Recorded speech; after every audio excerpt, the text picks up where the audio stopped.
I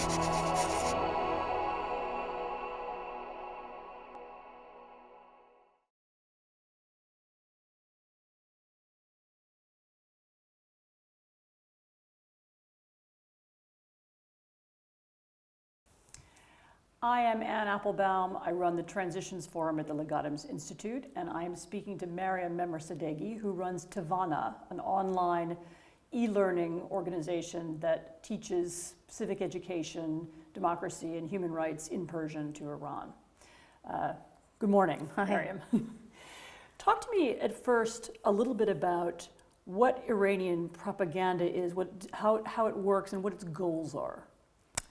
Well, Iranian propaganda, like the propaganda of most regimes aiming for totalitarian control, total control of society, has an aim of disempowering the individual and empowering the state, atomizing society, isolating Iranians from each other and from the rest of the world, making each individual feel very peculiar, distrusting of others in society, and propaganda by the Iranian government also, of course, works to create a lot of misinformation, misunderstanding, in particular about the United States and Israel, a lot of hatred, a militaristic attitude, and then denies information about a whole host of subjects, most notably the rights of minorities, particularly religious minorities. The Baha'i are persecuted,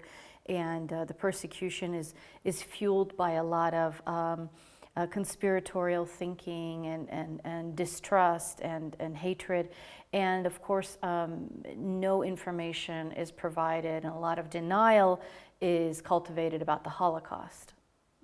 And what are the means through which? Is this television? Is it social media? Are there techniques that the Iranian regime uses? We started Tavaana in 2010. Akbar Atri and I, my partner and I, started in 2010. In the beginning, we started with a focus on live e-learning classrooms, and that's still our flagship product, if you will. But since the rise of social media, particularly Facebook in Iran, we push out our educational resources, which are all open access, free for anyone, no login required. We push them out through various social media outlets. We have podcasts on SoundCloud. We have video lectures on YouTube, lots of different ways of getting the information.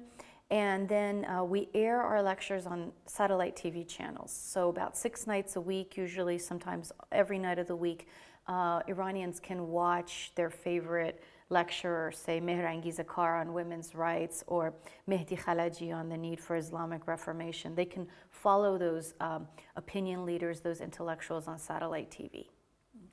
And how do you address, you spoke very interestingly about this idea that the regime uses propaganda to separate people and make people feel alone. How do you combat something like that? How do you think about that? Well, in our classrooms, the actual methodology of a live classroom that is completely safe, our students come in with an anonymous user ID number that we give them. They can only enter with that ID, and even the Tavaana teachers don't know the real identities of their students. So immediately, we did this from the very beginning, and alongside it have invested a lot in educating Iranian society at large, not just civil society, about digital safety, all the different things you need to do at a very basic hygiene level, and then the more advanced things you need to do to keep civil society and society at large protected online. So they come in through the anonymous user ID, they feel safe, but much more importantly, they hear themselves voice their opinions. They feel the freedom to question the teacher. So they're able to interact with Absolutely. on your e-learning programs. Absolutely, yeah. They hear themselves, they hear each other, they engage in civic discourse, debate, disagreement.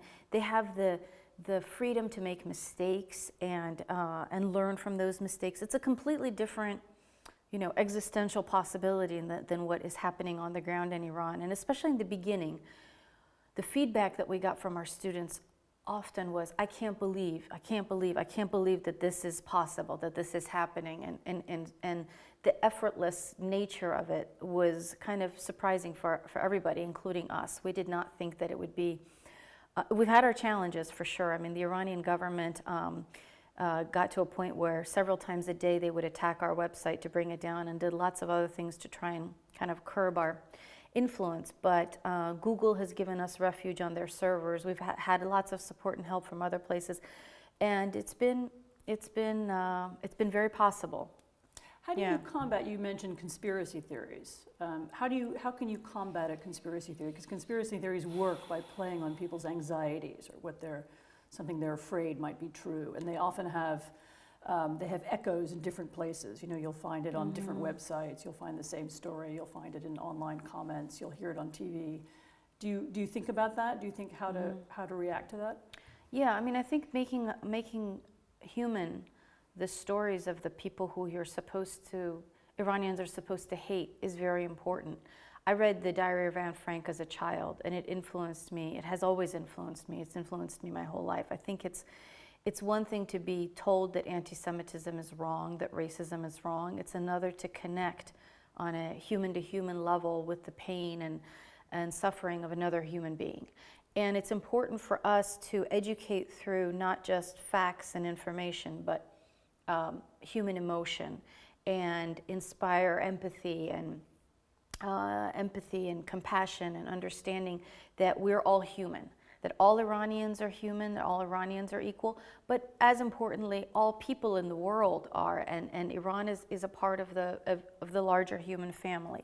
I mean, it's difficult. There is a lot of misinformation about the Baha'i, but there's also now increasingly, because of the internet, really I have to say it's 90% because of the internet, even people who are regime insiders like Nurizad have left the regime, not just its institution, but its thinking, and have joined the opposition and have become outspoken, particularly on the regime's hardest red lines, which is one of them is the rights of the Baha'i. So he's gone to the homes of people who Baha'is who are in prison, and visiting their kids and asking their kids for forgiveness for what the regime has done to them.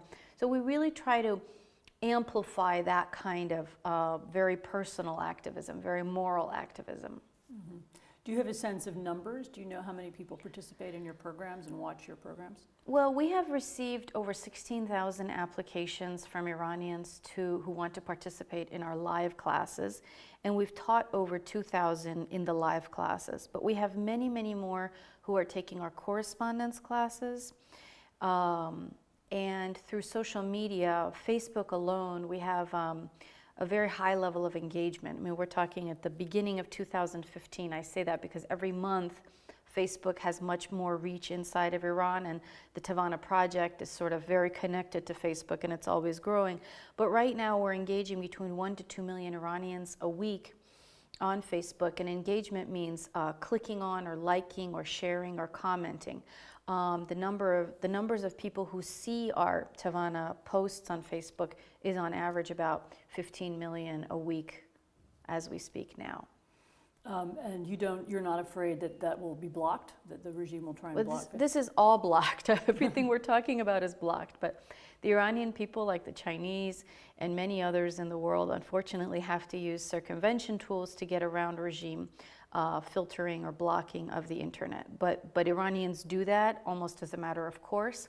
The far bigger challenge for the Iranian context is that the regime, by design, lowers bandwidth, so it intentionally creates a very slow internet, and that is our biggest problem. Mm-hmm. Well, do you have plans for the future? How do you intend to expand? When we first started with Tavaana, and then we, a couple years ago, started the Tavaana Tech Project, so a multifaceted service that provides society at large, but especially techies, tech experts, with the cutting-edge resources and builds their capacity to help civil society. So if you're a techie inside Iran, you know, how can you connect with an NGO or a newspaper or a group of activists to help them achieve their goals better and stay safer and more connected online. We're starting soon a new project, a sister project, focused exclusively on the idea of religious tolerance and combating hatred, recognizing the need for pluralism, countering Holocaust denial, understanding lessons from genocides, but also lessons from tolerance around the world. So focus on more values-based approaches to understanding human rights and democracy. Thank you very much. Thank you.